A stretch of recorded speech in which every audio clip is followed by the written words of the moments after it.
কিয়ের শত্রু? আমার কোনো শত্রু নাই। আওয়ামী লীগ আমার, বিএনপি আমার, জামাত ইসলামী আমার, জাতীয় পার্টি আমার, হিন্দু আমার, বৌদ্ধ আমার, মুসলমান আমার, যারা মানুষ তারাই আমার।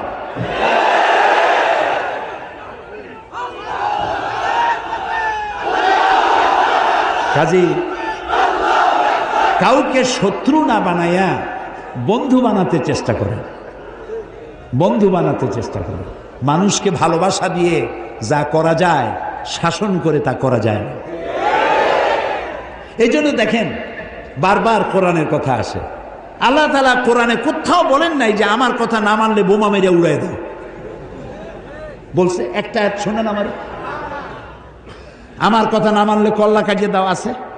বরং কল্লা কাটার ব্যাপারে আল্লাহ বলেছেন, একটি মানুষকে যদি কেউ হত্যা করে ফাকান্নামা কাতালান নাসা জামিআ, যদি কেউ একটি মানুষকে হত্যা করলো সেজন্য সারা পৃথিবীর সব মানুষকে হত্যা করলো। যদি কেউ একটা মানুষকে বাঁচায় দেয় সেজন্য সারা পৃথিবীর সব মানুষ বাঁচায় দিবে।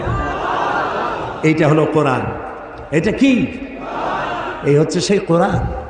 এটা সাম্প্রদায়িক নয়, এটা সন্ত্রাসের জন্ম দেয় না। কোরআন সন্ত্রাসীদেরকে বিদায় করে দেয়। এখানে সাম্প্রদায়িকতার কোনো জায়গা নাই। নবী করিম সাল্লাল্লাহু আলাইহি সাল্লাম মদিনায় প্রবেশ করে সর্বপ্রথম ইসলামের চরম দুশমন ইহুদিদের সাথে এগ্রিমেন্ট করেছিলেন, চুক্তি করেছিলেন। এটা ঐতিহাসিক সত্য নয়? অথচ ইহুদিদের হাত দিয়া হাত নবীদের রক্তে রঞ্জিত। বহু নবী তারা জবাহ করেছে। জাকারিয়া আলাইহিস সালামকে করাত দিয়ে চিরে দ্বিখণ্ডিত করেছে ইহুদিরা। কাজে মানুষকে আপনি শত্রু ভাববেন কেন?